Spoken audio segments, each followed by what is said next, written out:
CM Revanth సవాల్ కు సై అన్న కేటీఆర్ ప్లేస్ కప్ కు కాదు అసెంబ్లీలో చర్చిద్దామని కేటీఆర్ కు మంత్రి సవాల్. సిగాచి ప్రమాదంలో మిస్ అయిన ఆ 9 మంది ఎక్కడ?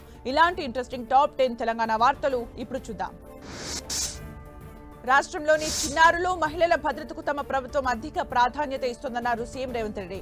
రాష్ట్రంలోని 29 భరోసా కేంద్రాల ద్వారా బాధితులకు అండగా ఉంటున్నట్లు తెలిపారు. చిన్నారులపై లైంగిక హింసను ఖండించాలన్న సీఎం రేవంత్ ఇలాంటి కేసులో నిందితుల్ని కఠినంగా శిక్షిస్తామని హెచ్చరించారు. రైతు సంక్షేమంపై చర్చకు రావాలంటూ సీఎం రేవంత్ రెడ్డి చేసిన సవాల్కు మాజీ మంత్రి బీఆర్ఎస్ వర్కింగ్ ప్రెసిడెంట్ కేటీఆర్ సై అన్నారు. సీఎం సవాల్ను స్వీకరిస్తున్నామని చెప్పిన కేటీఆర్ చర్చకు ఎక్కడికి రమ్మన్నా వస్తామన్నారు. 72 గంటల సమయం ఇస్తున్నామన్నారు. ప్రిపేర్ అయి రావాలన్న కేటీఆర్ ఈ నెల 8న సోమాజిగూడ ప్రెస్ క్లబ్ లో చర్చకు రావాలని ఛాలెంజ్ చేశారు. ఏడాదిలోనే 2 లక్షల ఉద్యోగాలు ఇస్తామన్న కాంగ్రెస్ హామీ ఏమైందని ప్రశ్నించారు కేటీఆర్. కేటీఆర్ సవాల్ కు సిద్ధమని మంత్రి పొన్నం ప్రభాకర్ స్పష్టం చేశారు. చర్చను ప్రెస్ క్లబ్ నుంచి అసెంబ్లీకి మార్చాలని సూచించారు. అసెంబ్లీలో చర్చకు సిద్ధమని సీఎం రేవంత్ ఎప్పుడో చెప్పారని, అసెంబ్లీకి రాకుండా బయట చర్చలు చేయడం ఏంటని మంత్రి పొన్నం ప్రశ్నించారు. అన్ని అంశాలపై అసెంబ్లీలో సమగ్రంగా చర్చించేందుకు రావాలంటూ కేటీఆర్ కు సవాల్ విసిరారు.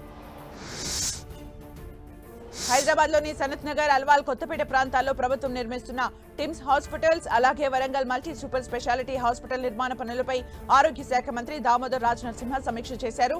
ఈ ఏడాది చివరికల్లా హాస్పిటల్స్ ని ప్రారంభించేలా పనుల్ని వేగవంతం చేయాలని మంత్రి సూచించారు.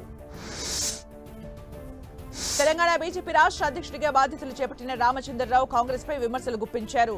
420 హామీలు ఇచ్చి ఒకటి కూడా నెరవేర్చకుండా ప్రజల్ని మోసం చేస్తోందని ఆరోపించారు. రైతుల్ని, నిరుద్యోగుల్ని కాంగ్రెస్ సర్కార్ మోసం చేస్తోందంటూ మండిపడ్డారు. కేంద్రం రాష్ట్రానికి యూరియా ఇస్తున్నా ఇవ్వడం లేదంటూ రైతులకు అబద్ధాలు చెప్తున్నారని, ఈ విషయంపై చర్చకు సిద్ధమా అంటూ సవాల్ విసిరారు. అంతకుముందు ఉదయం ఇంటి నుంచి ర్యాలీగా బయలుదేరిన రామచంద్రరావు తన అనుచరులతో కలిసి ఓల్డ్ సిటీలోని భాగ్యలక్ష్మి అమ్మవారిని దర్శించుకున్నారు. అనంతరం గన్ పార్క్ దగ్గర అమరవీరుల స్తూపానికి నివాళి అర్పించారు. ఆ తర్వాత రాష్ట్ర పార్టీ చీఫ్ గా అధికారికంగా బాధ్యతలు స్వీకరించారు. సోమాజిగూడ యశోద హాస్పిటల్ నుంచి మాజీ సీఎం కేసీఆర్ డిశ్చార్జ్ అయ్యారు. హై బ్లడ్ షుగర్, నీరసంగా ఉండటంతో కేసీఆర్ చికిత్స తీసుకున్నారు.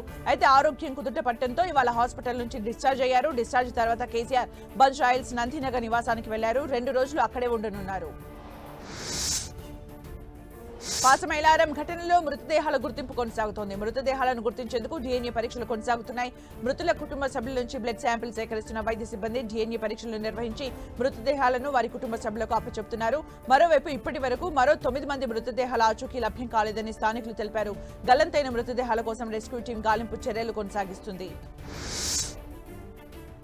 రామగుండం సింగరేణిలో మరో ప్రయోగాత్మక ప్లాంట్ నిర్మాణం కాబోతోంది. ఇప్పటికే థర్మల్ విద్యుత్, సోలార్ విద్యుత్ ప్లాంట్లు నెలకొల్పిన సింగరేణి ఇప్పుడు భారీ విద్యుత్ ప్లాంట్ ను నిర్మించేందుకు సిద్ధమవుతోంది. దాదాపు 500 మెగావాట్లతో విద్యుత్ ప్లాంట్ నిర్మాణం చేయబోతోంది. ఇందుకు సంబంధించిన డిపిఆర్ ను ఇప్పటికే వ్యాప్కోస్ సంస్థకు అప్పజెప్పింది సింగరేణి.